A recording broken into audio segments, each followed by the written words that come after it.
My name is Brad Haber. I was born in Las Vegas, Nevada, and I lived there till I was 13 years old. And that was an interesting place to grow up as a kid. There was a lot of outdoor activities there, playing baseball and doing stuff in the desert, catching lizards and stuff. It was actually a fun place to grow up. A couple of our best friends there were Catholic, and a couple times we went to services at their church, and I remember being told that we could not go up when they were doing their communion. We just had to stay in the pew. And so that kind of, I guess, was maybe a seed planted into, okay, well, you know, why is this exclusionary in this case, I guess. And my family itself would go to church, not necessarily on a regular basis, and we tended to go to different churches. It wasn't always necessarily the same church. Several times before we moved out of Las Vegas permanently, we moved to California for maybe a 1-year period of time. And again, there we would go to a different church, not necessarily always the same church, every Sunday. And so in 1973, when I was 13, my family moved to San Diego permanently. And San Diego is a great place. It's a beautiful city, a great place to be, perfect weather, really nice. And again there, we, as far as churches and stuff, it would be intermittent, ongoing, and not necessarily the same church every week. One week it would be the one that was closest to the house, and then another time it would be some other one that's a few miles away. Different branches of Christianity also. And so I guess maybe that was the family itself maybe searching for what's the right way to worship Allah, because apparently the family was not able to find something that met that need for them. And so I kind of grew up in that type of atmosphere where I believed in God, but as far as a real commitment towards a church, a particular church, I did not necessarily feel a strong commitment towards a particular one. Later in my life, I became a United Methodist, and I felt actually a connection there. I enjoyed the church. I felt at home with it. I really liked it. But still, even then, I still had some nagging questions or doubts that just kind of laid dormant. They were there, but I just kind of accepted on faith that okay, that's just something I just don't understand. And then I ended up joining the Navy, and I served for 20 years in the Navy.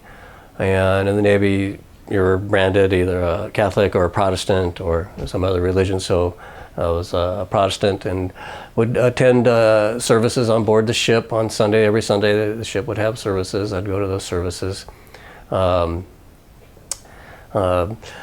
again, I still kind of just was more going through the motions. Didn't really have a strong connection or understanding. I'd read the Bible many times, but still always had these nagging questions and stuff.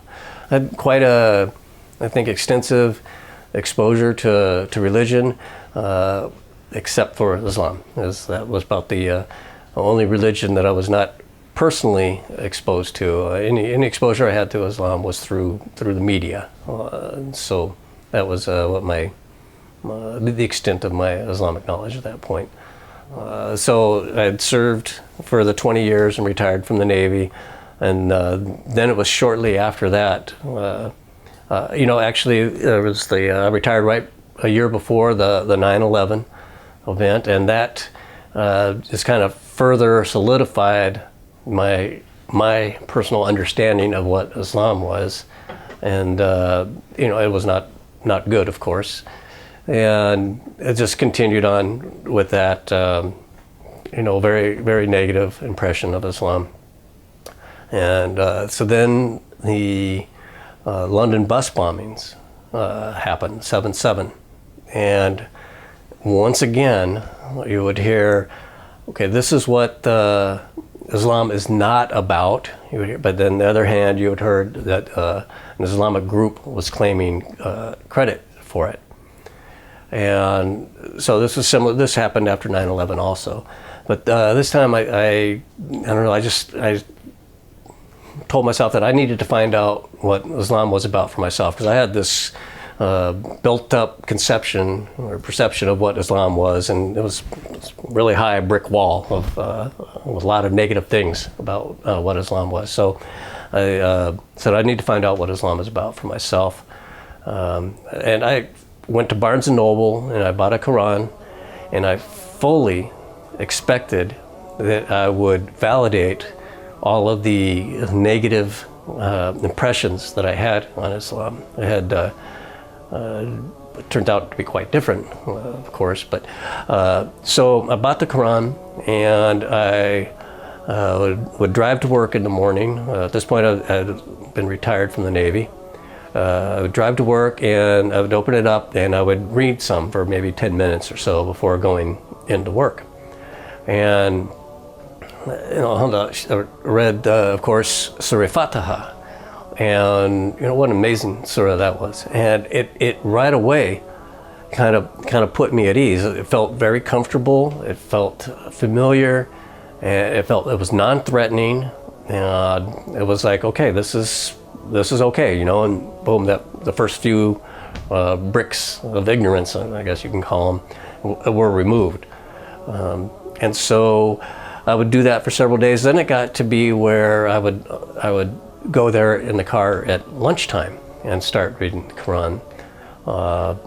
And of course there was many parts of it that I didn't understand, but some ayats I did understand. I thought they were very clear. And what I found, though, even on the ones that I didn't understand, I found a recurring theme of forgiveness, of Allah's mercy. And so, that just really started wiping away all these misconceptions that I had about Islam. It was like, well, okay, here it's mercy, it's mercy, it's mercy, it's mercy. There's mercy everywhere in there. And some parts of it I really liked, the part about Isa alayhi salam, and it was like, hey, this answers one of my questions, because I could not understand as a Christian, is like, how is it that Allah, being the one, the most powerful, how is it that Allah can only forgive man by letting man kill his son? I was like, surely Allah doesn't need to allow violence to happen to Isa alayhi salam to gain forgiveness. So that never made any sense to me when I was a Christian. And so when I read that in the Quran, I was like, aha, okay, this is starting to make sense now. And it's a lot more logical. And so I continued reading, and more bricks, as I call them, would go away. Ayatul Kursi is a wonderful, very powerful, it's not a whole surah, but ayats, I guess you can call it. Very, very wonderful, very powerful. So there was a lot of the ayats, like I said, that made sense to me, that just seemed to be logical, and it answered questions that I had a long time about from when I was a Christian, and so it was really wonderful. At this time, I was kind of just doing this on my own research. I was not expecting to become a Muslim or anything. I was, like I mentioned, I was expecting to validate my anger towards Islam. But I didn't tell my family that I was doing this. I just left the Quran on the front seat of my car, in case anybody noticed it, then they would do something. But nobody ever said anything. So I just continued to do this all on my own. After I'd finished reading the Quran, San Diego State University, the MSA there held a series of lectures on the prophets. And I went to those and again felt at ease that, okay, Islam is recognizing the same prophets that Christianity recognized, and they were honored in there. So again, there was nothing threatening about that at all. It felt very, like I said, very comfortable. Also along the line, I did some internet searches. And I found that if you're doing an internet search, you have to be careful of what you search for. You need to ask more broad questions like who is or who was type of questions instead of are type of questions, because then I found that you get much better results in those type of searches. And so I found some Islamic center that was close to my work, and I would try to go there. And many times it was locked up. Usually there was nobody there, but I just kept going. And Shukranallah, one time it was finally open. There was 2 brothers there. They opened the door, let me in. One guy spoke English, and he told me, I asked if they had a library, and he told me, sure, and go up to the library. Led me up to the library, and he said, take whatever book you'd like. And there were, I believe, 3 books in English, so I took all 3 of those books. The others were, I don't know, Arabic or Farsi, or I'm not sure, but so I took the 3 English books they had. And so I remember 2 of them. One was about jinn, and that was the first one I read. That was very, very interesting. And the second one I read was about Karbala, about Imam Hussein alayhi salam. And I don't know how it's possible to read or learn about Karbala and not be affected by it. Reading about Imam Hussein alayhi salam and what happened at Karbala, it sealed the deal with me. It was like, this is true worship. This was very selfless act. It happened as a tragedy. It happened. It was also a victory. So I was a little torn on that. It's a tragedy, but I think it's also a tremendous victory for Islam.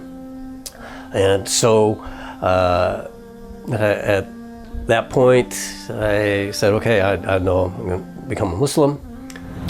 So we're at the Beit Ulam Center, and my first exposure to the Beit Ulam Center was when I moved to Chicago. My brother-in-law brought me here. And like I had mentioned with my experience in Seattle, where it was English, it was really nice that the programs here are in English.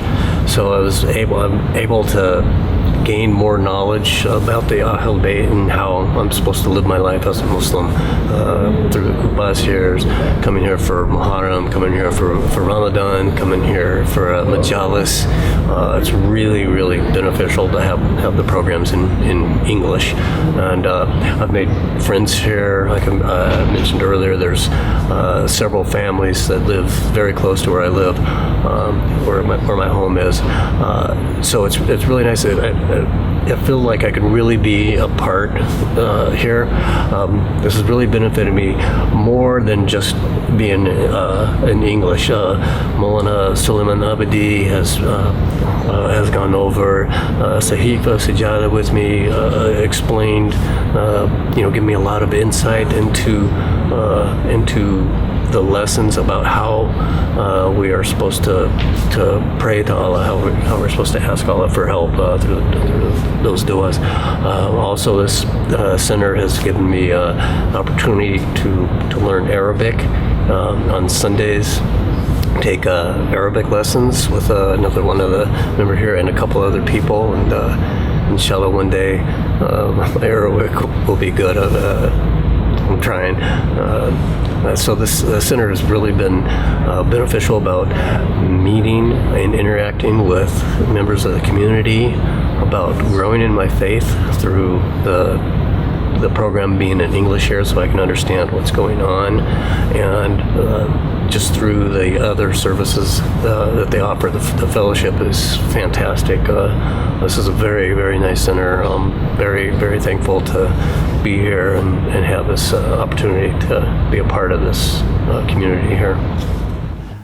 Then I went home and broke the news to my wife, and she was not thrilled at all. So that's why I say, in hindsight, maybe I should have done it a little bit differently. But again, I wasn't expecting this to happen. I wasn't expecting that reading the Quran and learning about Muhammad Hussein alayhi salam would lead me to Islam. I had expected the exact opposite to happen. So anyway, when I told my wife, and she became extremely upset. It was not a pleasant situation. Over time, we'd been married for 22 years at this point.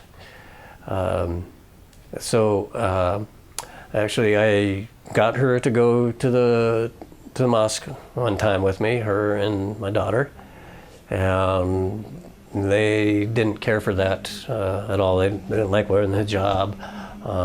They were asking me, how can you understand even what's being said? Why are you here? You don't have no idea what they're saying. You're in a cult. How can you be doing this type of thing? And so our relationship started, this tension started growing in our relationship. It got to a point where we went to a marriage counselor. My wife at the time chose the marriage counselor. And alhamdulillah, when we went, again, I was expecting, okay, I'm going to be under fire here. But the counselor asked us to tell our stories. So my wife told her side, and I told my side. The counselor told my wife that she was being very defensive and that she should try and open up a little bit and try and understand what was happening with me and why I had turned to Islam. That really surprised me also, shukranallah. So my wife didn't really take that advice. She didn't go with that. Her father-in-law, we had been super good friends. We were very good buddies. He started sending me anti-Islamic email the very next day after I had converted. The family did all kinds of strange things that are kind of silly when you think about I'd call them childish maybe. And so we stayed that way for 3 years until my wife, she had given me an ultimatum saying, come back to Christianity by this date or else. Obviously that day came and went, and nothing was going to remove me from my faith and my belief in Islam. And so we ended up getting a divorce. And I had met a brother at the center, Brother Idris, and after a divorce, he told me about this website where I can maybe meet somebody, and so I put up a profile on the website. It's shiamatch.com, and that led to the marriage I'm currently in, and shukranallah, I have a wonderful wife now. Very, very happy with her, and we have three wonderful daughters, and very happy. It's been I miss my son and my daughter. I miss them very much, and wish I had a closer relationship to them than I do. I'm open and really want to be with them. But shukranallah, Allah has also given me these 3 daughters from my wife, and they're incredible, and I think we make an awesome family. I'm very happy. So I completed 20 years of service in the Navy and retired in San Diego, California, and I started a job for Cypress Semiconductor there, and I was there for perhaps 8 years working in San Diego when one day they came down to the office and laid off a lot of people, and they made myself and 3 other guys move to the Seattle office.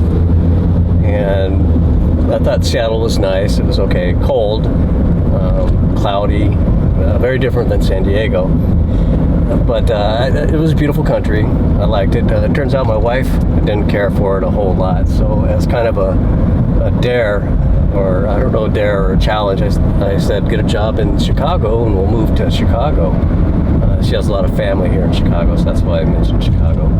And she called my bluff 2 weeks later. She had a job here in Chicago, so we packed up. I gave my notice at Cypress, and they were incredibly good to me. They told me that I could continue with Cypress. I could work from my home here in Chicago. What a blessing that was, because the job market wasn't the greatest at that time. So that was very, very fortunate for me. So then we moved here to Chicago, and it's just been one great blessing after another here. It's been a challenge for the winters for me. I thought I might die that first winter. We had a blizzard. I'd never seen a blizzard before, much less experienced anything like that. And I got a new definition of what snow is. A funny story, on the first day on the job in Seattle, I came outside to the car, and there was this little dusting of snow on the car, and that was the first place I'd lived where it actually snowed. So I went back inside and called up work, said, hey, do we have to come to work today because it's snowing? And of course I just chuckled and said of course. And so I really found out what snow is once I moved here to Chicago, and it turns out I really like it here. It's been a great move for me. Shukran Allah that this happened. I've really enjoy the city. Has a lot of culture, a lot of experience, and one thing that's really good is the community here seems to be larger than the Seattle community, and so it's kind of nice that I get exposure to different centers, and we seem to get more speakers here.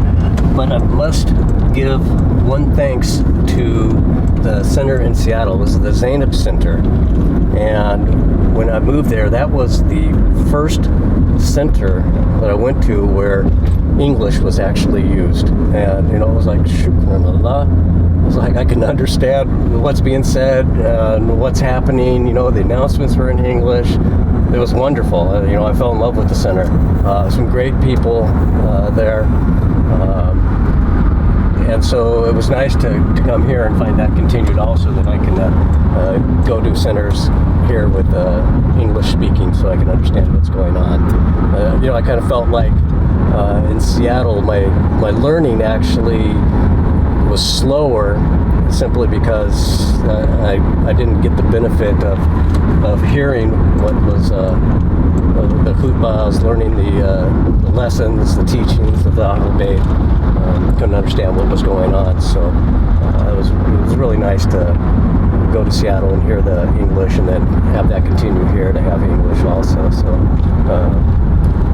again, Chicago's been a blessing in many ways in that way. So, in Seattle again, while the center did speak in English,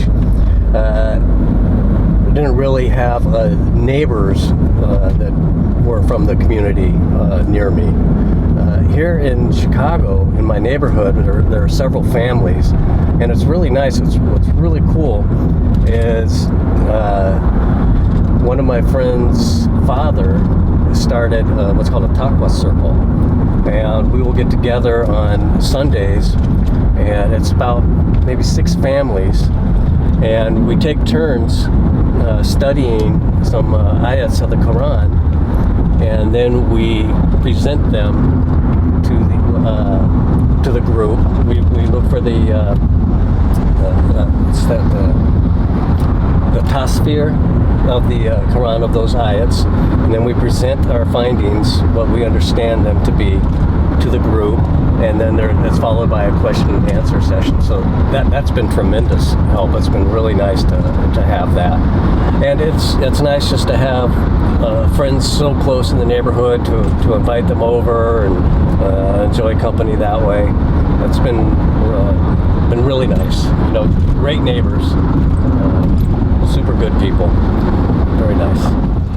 Ziyarat is absolutely the most rewarding experience of my life. I was very nervous about going on ziyarat.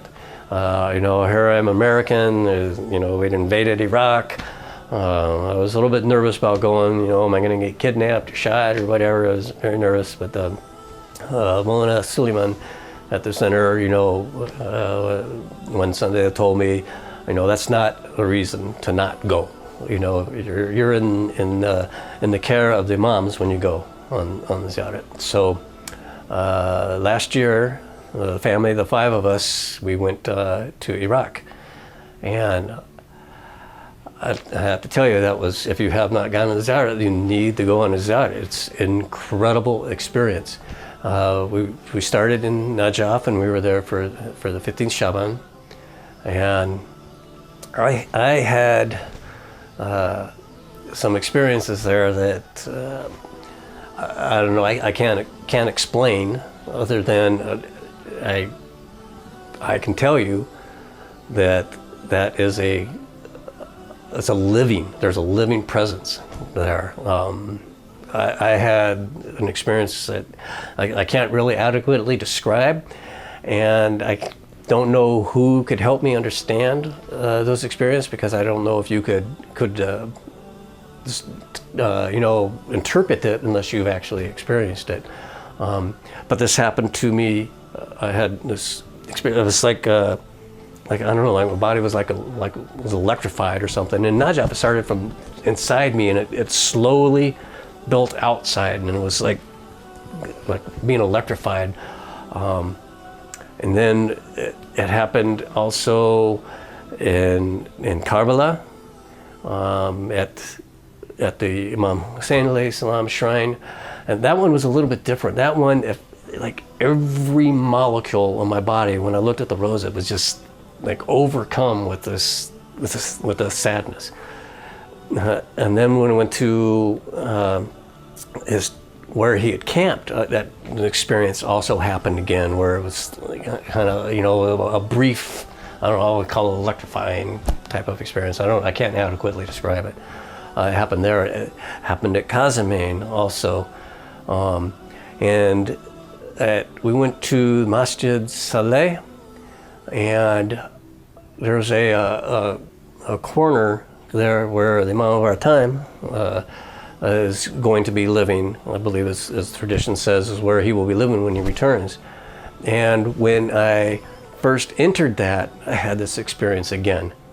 I stayed in there, and you know what? That was what's really amazing about it. You think about this, think about our imams, and think about their stature, and then you look at where they were going to be living. We saw Imam Ali alayhi salam house where it had been rebuilt, so modest, and look at the stature of this person. Same thing at Masjid Saleh. You go look at the living quarters, and it's so basic. I mean, and when you consider the stature of this person, they should have, you would think they'd have the grandest palace that you could imagine. But very humble, very humble.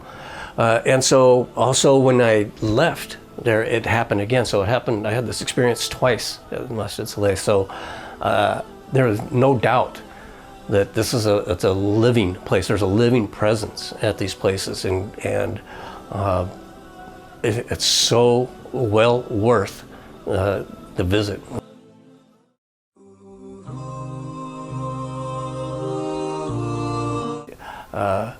I feel like I have a living, interactive relationship with the Ahlul Bayt. And that was just one example of it. But even before the ziyarat, I knew that I could count and ask for help. The Prophet, peace be upon him, he would call Ya Ali when he needed help. This is one example that happened to me. At work, it was shortly after I had started this job. They were having a problem with the production with this one device. It was failing, and so they asked me if I could take a look at it. So I was pretty nervous, but I had some USB experience, and they asked me to take a look at this. So I opened up the register, or the data sheet for this controller, and I said, oh, perhaps this register isn't set correctly. So I opened up the code, and I just typed in the register and the value that I think it should be set for. And I compiled the code, loaded it, and shukran Allah, it worked. And so I said, okay. Well, but before I did this, I followed the sunnah of the Prophet, peace be upon him, and I said, Ya Ali Madad. And so I did this, compiled the code, loaded in, and shukran Allah, it worked. I was like, wonderful, thank you, shukran Allah, thank you, thank you. Now here's what was amazing about this. And so I looked at where I had done this, and it was a completely different register name than what I thought I had typed. Completely, not even close. And how did that happen? That was amazing. And I've had some other experiences like that. So our relationship with Ahlul Bayt is a living, interactive relationship.